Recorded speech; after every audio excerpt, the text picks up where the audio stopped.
Hey y'all, happy Thursday. So I'm going to get to this contrast between where Jesus says, "Come to me, then I will give you all of these things." That means that they were currently absent in the lives of the people that he saw and witnessed and was with. And so, where Jesus offers peace, recreation, refreshment, ease, Satan offers tyranny, oppression, hardness. So if the yoke of Jesus is wholesome, useful, good, not harsh, hard, sharp, or pressing, then that means the yoke of the enemy, the yoke of Satan, the yoke of sin, because if we practice sin, that's what Jesus just said in John 8.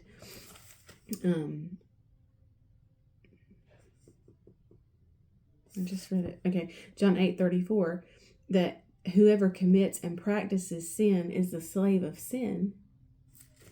Then that yoke it is harsh, it is sharp, it is pressing, ungracious, unpleasant, draining, exhausting, overburden. It makes you heavy laden. And so now that he has rescued us completely from the tyrannical rule of darkness, let's go back to that Colossians 1:13. He has now given us the opportunity to become citizens of the kingdom realm of his beloved Son, so that we can receive his yoke. And we just come. We come. Sometimes we get in tizzies. I don't know if that ever happens to you, but that can happen here. We have so many things going on, and I feel like we need him to open up several Red Seas. And so we come to the Red Sea, and we're looking and we're waiting, and the struggle is, if we're in the kingdom and he is our supply and he is our source, how do I translate that into living here? How do I live in all of the goodness and the inheritance of the Father here?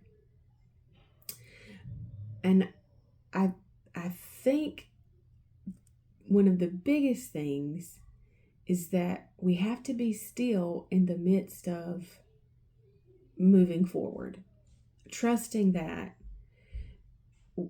he's going to stop us before we go through the wrong door. We go back to what we know he said. We go back to all of the truth of the promises of who he is and who we are to him, knowing that he hasn't failed us yet, and he's not going to fail us now. That's what we talked about in the Israelites last week, that they had seen his goodness, his power, his love on display before all of Egypt in bringing them out from the tyrannical rule of Egypt.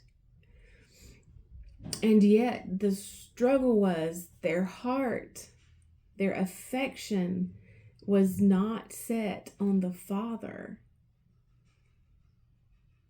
The affection and their thought was set on their circumstance. God has miraculously brought them out of Egypt, and they come to the Red Sea and they lose it. They say, "Why have you brought us out here to die?" They begin seeing the Egyptian horses and chariots coming after them.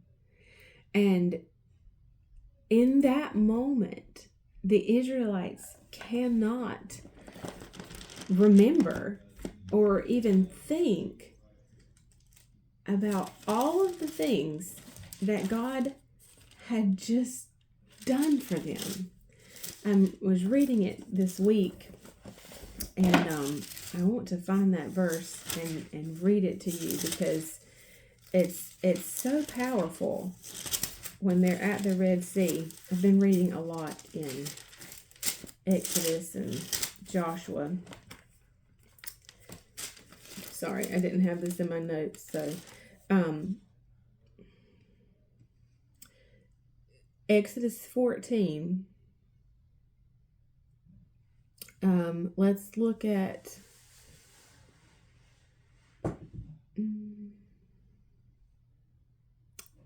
verse 10. When Pharaoh drew near, the Israelites looked up, and behold, the Egyptians were marching after them.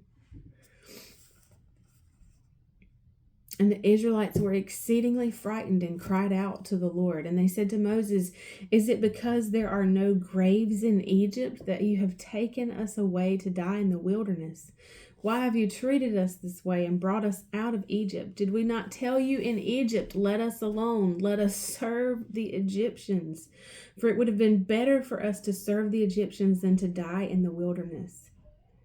And Moses told the people, "Fear not, stand still, firm, confident, and undismayed, and see the salvation of the Lord, which he will work for you today.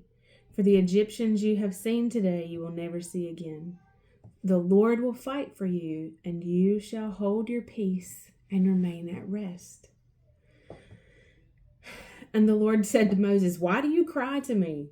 Tell the people of Israel to go forward. Lift up your rod and stretch your hand over the sea and divide it, and the Israelites shall go on dry ground through the midst of the sea." And he says, "The Egyptians shall know, realize, and understand that I am the Lord." Verse 19, "And the angel of the Lord who went before the host of Israel moved and went behind them. The pillar of the cloud went before them and stood behind them, coming between the host of Egypt and the host of Israel." Do you see that God inserted himself between his people and the pursuing enemy? That's big, and again worth our meditation. That when the enemy was coming after them, when the enemy was coming in for war, battle, he inserted himself between his people and the enemy. We'll pick up here tomorrow. I'll see you then. Bye, y'all.